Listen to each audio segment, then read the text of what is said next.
കൊച്ചി നഗരത്തിനും എറണാകുളം ജില്ലയ്ക്കും ആശ്വാസത്തിനും പുതിയ പ്രതീക്ഷകൾക്കുമുള്ള നീക്കിയിരിപ്പാണ് ഇത്തവണത്തെ ബജറ്റിലുള്ളത്. നഗരത്തിന്റെ പ്രധാന പ്രശ്നമായ വെള്ളക്കെട്ടിൽ നിന്ന് രക്ഷ നേടാനുള്ള പദ്ധതിയായ ഓപ്പറേഷൻ ബ്രേക്ക് ത്രൂവിന് 10 കോടി രൂപയാണ് ബജറ്റിൽ വകയിരുത്തിയിരിക്കുന്നത്.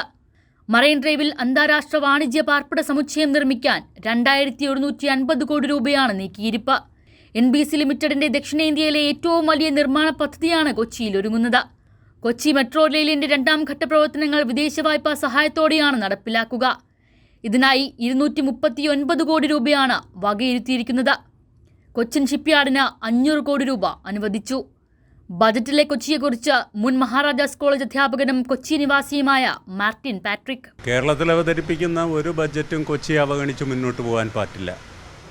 സ്വാഭാവികമായിട്ട് ഈ ബജറ്റിൽ നല്ല ഊന്നൽ നൽകിയിട്ടുണ്ട്. എനിക്ക് ഏറ്റവും ആകർഷണീയമായി തോന്നിയിട്ടുള്ള ഒരു പ്രപ്പോസൽ മറൈൻ ഡ്രൈവ് കേന്ദ്രീകരിച്ചു കൊണ്ടിട്ട് ഒരു അന്താരാഷ്ട്ര വാണിജ്യ സമുച്ചയം പണിയുമെന്നുള്ളതാണ്. നല്ല സാധ്യത വാണിജ്യ മേഖലയ്ക്ക് തരും. കാരണം വാണിജ്യം നമ്മുടെ സമ്പദ് വ്യവസ്ഥയുടെ ഒരടിസ്ഥാന ഉപമേഖലയാണ്. ആ സ്ഥിതിക്ക് എറണാകുളത്തിൻ്റെ സംഭാവന വളരെ വലുതുമാണ്. കൊച്ചിക്ക് സന്തോഷിക്കാൻ വകയുള്ളൊരു ബഡ്ജറ്റായിട്ടാണ് ഞാനിതിനെ കാണുന്നത്. പെട്രോ കെമിക്കൽ പാർക്ക് ആരംഭിക്കുന്നത് കൊച്ചിയിൽ BPCLനോട് ചേർന്ന് 600 ഏക്കർ സ്ഥലം കണ്ടെത്തിയിട്ടുണ്ട്. അതിൽ 481 ഏക്കർ കിൻഫ്രയ്ക്ക് കൈമാറി രജിസ്ട്രേഷൻ പൂർത്തിയാക്കി. കൊച്ചിൻ ക്യാൻസർ റിസർച്ച് സെന്ററിന് 14.50 കോടി രൂപ വകയിരുത്തി. കൊച്ചി നഗരത്തിൽ മ്യൂസിയം കൾച്ചറൽ കോംപ്ലക്സ് നിർമ്മാണത്തിനായി 5 കോടി രൂപ അനുവദിച്ചു. GCDAയ്ക്ക് 3 കോടി.